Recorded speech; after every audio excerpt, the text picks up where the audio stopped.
What up, dudes? Welcome back to Garo Super Heroes. Rar. Last episode we were doing some stuff, and now we're doing some more stuff. Gonna eat lots of penis. We're back with Wet, and he has not.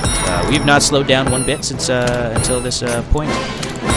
So doing a fucking good right now.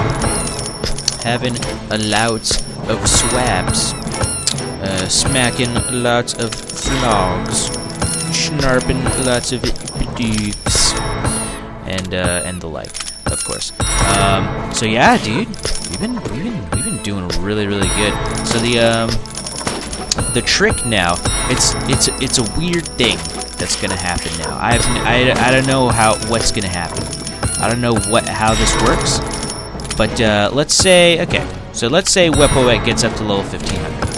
And because Wet is level 1500, excuse me, because Wet is level 1500, sorry, let me just do that real quick. What's that?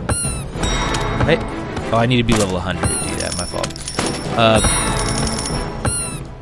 And because Wet is level 1500, he's going to get that one ability that increases where's she go? Betty Clicker's DPS by a lot, meaning that Betty Clicker would be the next person to guild after he's become 1500. It's an interesting concept that they did with Wet. It's like this is before the addition of Tsuchi and all these other like ancients down there. This is back when Wet was the last hero that you could purchase, and they're like, well, you know, it would suck if, you know, it would really suck if it was the last hero to purchase and there's no more progression after that. So they're like, all right, let's make his last two abilities make what's it called, Betty Clicker super fucking awesome, and his last ability make Midas extra super fucking awesome. As if they were the next two heroes after Wet, but instead of making two new heroes, they just added those abilities to make to give like Betty Clicker and King Midas like a second wind at things. Because once you gain those abilities, they become the prime choice to guild and to level up and stuff. But what happens if we get Wet here all the way up to level 1500 without any like stop, you know? Because we're doing really good on progression and whatnot.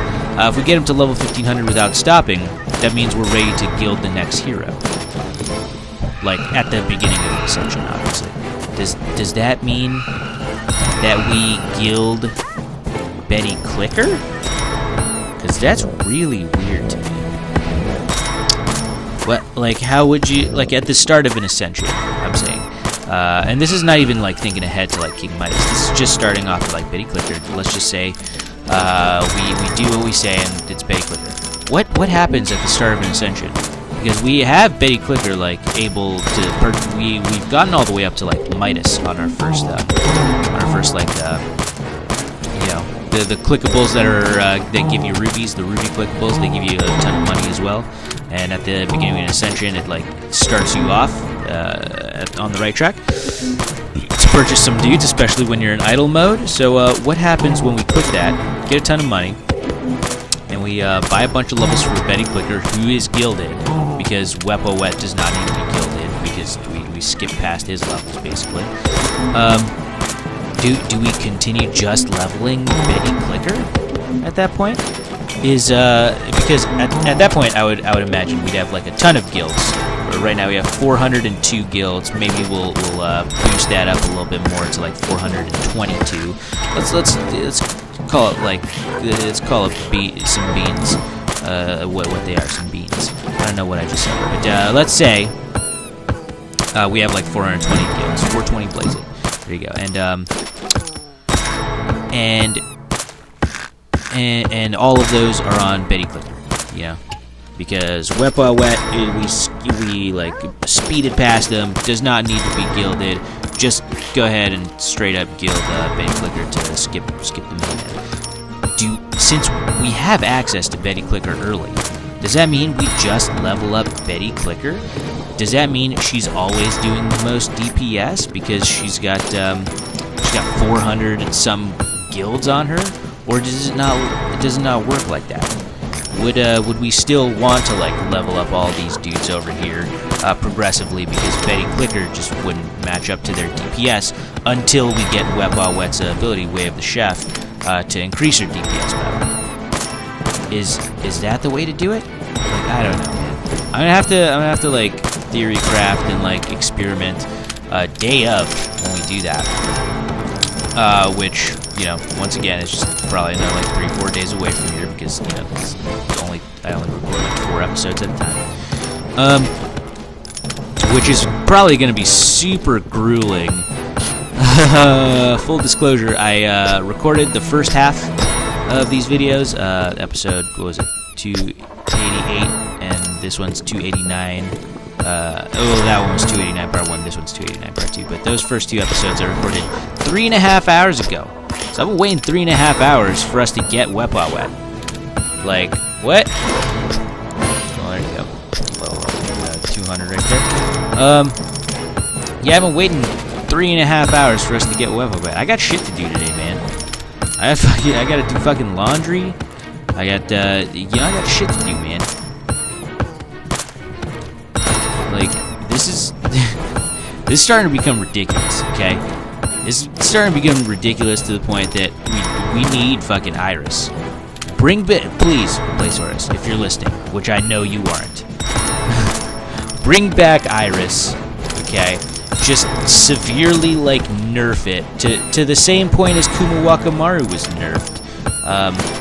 You know, Kumawakamaru,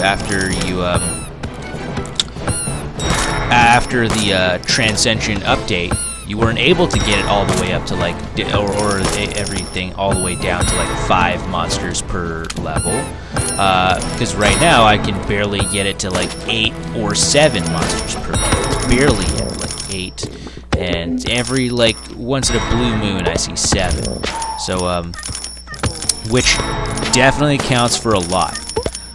Not to mention Iris. Counts for a lot as well, especially before pre-Transcension, when I had Iris leveled up to like level 600 or something. I'd skip 600 fucking levels and just go straight to the end game and start collecting the big bucks. Like, I don't need those like initial like 400 or like 80,000 or whatever like hero souls from each of those things. I'm in the billions now, baby. Like, check this out. I'm ascending for 682 billion right now, and that's only that number because I did like a mercenary quest like a little while ago. I think it was one of these guys. He had like a 24-hour mercenary quest or whatever, and it popped. And it gave me like 683 billion hero souls. Okay, and I've had this much ever since we started this fucking ascension. Well, after I stopped recording, it was like off screen. But yeah, I had that much. I had that much like from the beginning. And now we're not even it's not even touching this now, you know? Even though we ascended for 715 billion, you think like it would get somewhat close as we're getting into like the 3,000s, almost the 4,000s at this point. But no, dude. No, dog. It's just staying exactly like where it's, you know, where it's at right there. Excuse me, and it's not going to change probably until we get to the point where we're all the way at like level 4,000 and whatnot. Speaking of which, yeah, we'll get that in a second. Let me just finish what I was trying to say first. Speaking of which, we did we finished a new quest, you guys. As you can see, I have 86% achievements. It's this guy. Boom. Transcendent Zone Explorer. Beat zone 4,000 after ascending. I definitely got to 4,000 before the last thing, so that's pretty nuts. So, anyways, yeah, let's collect this. And I'll show you how much I get from 3.65% of the Quick Ascension, which is 570 billion right there. I get, yep, it definitely gives me like a few billion. And once again, not going to give me any more, though definitely the fucking gold quest. I'm not giving these guys the click quest. I would hate for them to die during a 4-hour applicable, like, present quest, because the present quests give me, like, rubies and, like, shit like that. So it's like, it'd be cruel, cruel irony. Whereas these guys, I don't give a shit if they die. So you're gonna go ahead and die. That's what I'm saying. Hey, Goozle. Yeah. About them Raiders, huh? Fucking dominating. Sorry, I've been talking about the video game a lot, and I don't know what else to talk about except... Sorry, that was kind of loud, but I'm very excited. Except I'm in the post-game in the fucking new Pokemon game, the Pokemon Sun and Moon. I'm in the post-game here, and I'm starting to catch all the, like, Ultra Beasts and shit, and that is fucking amazing. I have to say, playing this post-game, I am now 100% sure that this is my favorite, what's it called, generation out of all of them. X and Y was pretty cool, you know, and I love the original ones, the first gen, second gen, to die for. Like, I think second gen is, like, just really, really close to my heart. It's, like, the one I grew up with. You know, I had the fucking Crystal version. I played that shit, like, 3,000 times because fucking trying to fucking be the best that no one ever was. But I played the game, and I was like, oh shit, I fucked this up. So I reset the game and play it from scratch again, and then like I get to the same point, I'm like, oh, I fucked this up again, and so on and so forth, rinse repeat until we